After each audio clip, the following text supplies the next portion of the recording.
Good evening, I'm Eitan Wallace and welcome to Impeachment Wrap, Where Does America Stand? Our web-only live show that wraps up everything you need to know about today's impeachment hearing. We begin tonight with a quick refresher if you're just joining us. These impeachment hearings stem from a July phone call between President Trump and the President of Ukraine. Now, President Trump is accused of withholding military aid to Ukraine in exchange for investigations of the president's political rivals. Public testimony kicked off last week. We are now on day 5 of our hearing coverage. It was another big day on Capitol Hill as 2 new witnesses answered questions from the House Intelligence Committee in the impeachment inquiry into President Trump. Now, both witnesses faced tough questions today and laid out new details in the investigation. Steve Nannis has the details. 2 new witnesses offering new details in the ongoing impeachment inquiry into President Donald Trump. Fiona Hill, a former top Russia advisor for the White House, pushing back on a claim made by some Republicans that it was Ukraine, not Russia, that interfered in the 2016 election. This is a fictional narrative that has been perpetrated and propagated by the Russian security services themselves. She also urged lawmakers to be prepared for similar action from Russians in the next election. We are running out of time to stop them. Also testifying before the House Intelligence Committee, David Holmes, counselor for political affairs at the U.S. Embassy in Ukraine. The president's voice was loud and recognizable. Holmes testified that he heard a call between Trump and Ambassador to the European Union Gordon Sondland. According to Holmes, Trump asked Sondland about whether Ukraine will investigate his political opponents. I then heard President Trump ask, so he's going to do the investigation. Ambassador Sondland replied that he's going to do it, adding that President Zelensky will do anything he asks him to do. Thursday's hearing the latest in a busy week on Capitol Hill. On Wednesday, Ambassador Sondland testified that the White House conditioned aid to Ukraine on carrying out political investigations. The president has denied any wrongdoing and maintains that the entire impeachment inquiry is politically motivated. In Washington, I'm Steve Nannis. Like President Trump, Bakersfield Congressman and House Minority Leader Kevin McCarthy has been vocal on Twitter throughout the impeachment hearings.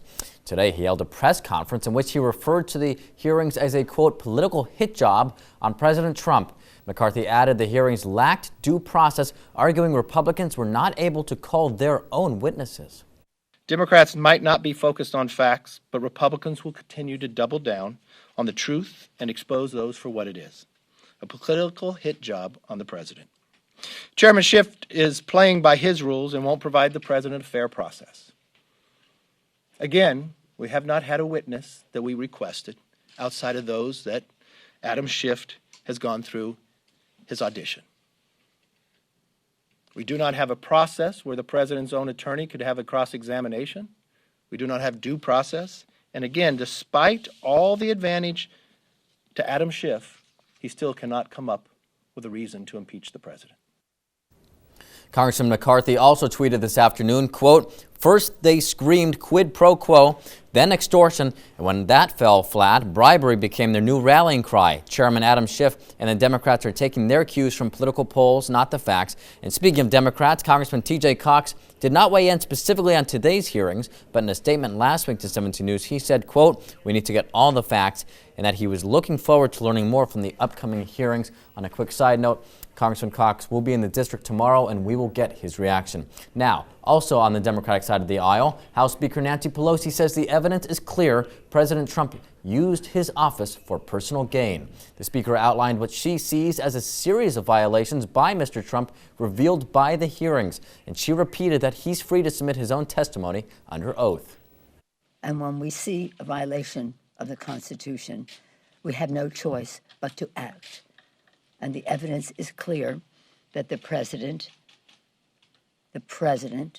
has used his office for his own personal gain, and in doing so undermined the national security of the United States by withholding military assistance to the Ukraine to the benefit of the Russians, that he has undermined the integrity of our elections by what he has done. Again, the Russian interference being ignored by him. And third, he has violated his oath of office. Now, senior officials, including acting White House Chief of Staff Mick Mulvaney, have fought subpoenas to testify, and these cases are in federal courts. But Pelosi was adamant impeachment proceedings will not be delayed by those legal battles. Meantime, Vice President Mike Pence weighed in today, and this is what he had to say. Well, as we've been clear, I made no comments in my meeting with President Zelensky concerning any investigations or tying investigations to U.S. aid to Ukraine. And I have no recollection of any discussion with Ambassador Sondland before that meeting. In fact, there have been two people who've now testified under oath that at no point before, during, or after my meeting with President Zelensky did those topics come up. Our sister station in Tampa, Florida, WFLA, has been our digital outlet for Facebook live streams and pre- and post-hearing coverage. In this afternoon's interview, D.C. Bureau correspondent Jesse Tenner said moving forward, it's important to consider the opinion of the American people. Yeah, I think it's really important to just include what people are thinking, because going into this, when we were on the Hill asking members of the House, one of the questions that I asked them specifically was, do you think these proceedings will change the minds of the American people one way or another? Are their minds already made up? I talked to 40 plus congressmen and women, and I think 2 of them said that it could potentially change people's minds. So for the most part, people's minds are already made up, and I think kind of dragging along this process and really getting into the minutia of a lot of this foreign policy is potentially, kind of glossing over people. So what happens next in all this? Well, the Intelligence Committee will prepare a report and recommendations. The report and recommendations then will go to the House Judiciary Committee. And why the House Judiciary Committee? Well, that's because that committee's responsibility is to draft any possible articles of impeachment.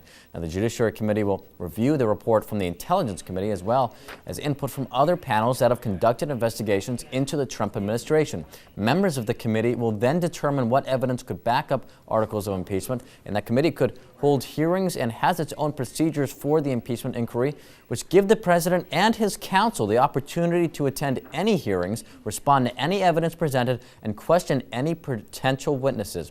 Today, Congressman Adam Schiff spoke about what he plans to do going forward. In the coming days, Congress will determine what response is appropriate. If the president abused his power and invited foreign interference in our elections, if he sought to condition, coerce, extort, or bribe a vulnerable ally into conducting investigations to aid his re-election campaign and did so by withholding official acts, a White House meeting, or hundreds of millions of dollars of needed military aid, it will be for us to decide whether those acts are compatible with the office of the presidency. Well, there you have it. That's what we can expect going forward. And of course, we will have full coverage for you on all of our web and social media and on TV, KGET 17. For now, that's all the time we have for this edition of Impeachment Wrap, Where Does America Stand? Thank you so much for joining us. For all of us at Circle 17, I'm Eitan Wallace, and have a great night.